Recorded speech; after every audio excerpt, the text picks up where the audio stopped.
Halo teman-teman, ayo kita mau meluangkan waktu kita untuk merenungkan firman Tuhan.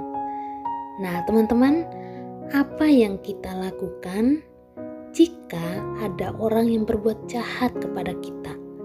Katakanlah dia mengolok-olok kita, menghina kita. Apakah kita diam saja atau kita membalas dia dengan menghina dia juga? Nah, pada Amsal 20 ayat 22 kita diingatkan untuk tidak membalas. Di situ dikatakan seperti ini.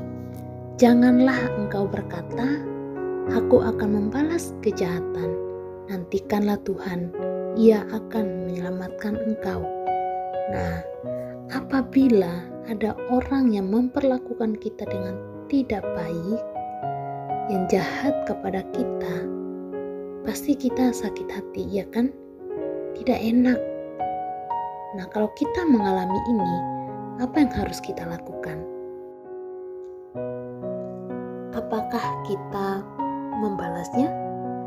Yang pasti yang perlu kita lakukan adalah tidak membalasnya. Bahkan membayangkan untuk membalas dendam pun tidak boleh. Jadi sebenarnya kita belum melakukannya, masih berencana untuk membalasnya. Contohnya adalah ada orang yang dengan sengaja membuat barang kita, mainan misalnya ya, menjadi rusak. Nah mungkin pada waktu itu kita tidak langsung membalasnya, tidak langsung marah-marah kepada dia, tapi dalam hati kita, tunggu ya, nanti saya akan rusakin barangmu juga. Ada niat di hati kita untuk membalas orang itu. Nah, hari ini kita belajar untuk tidak membalas. Biarlah Tuhan yang membalasnya, yang memberikan pelajaran kepada dia. Tuhan bilang, jangan balas jahat dengan jahat. Bahkan kita diperintahkan untuk membalas kejahatan dengan kebaikan.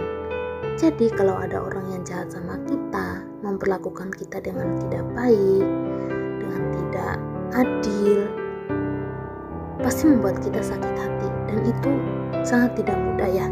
Tapi kita belajar untuk tetap mengasihi mereka, tidak membalas jahat dengan jahat, tapi kita membalas kejahatan dengan kebaikan.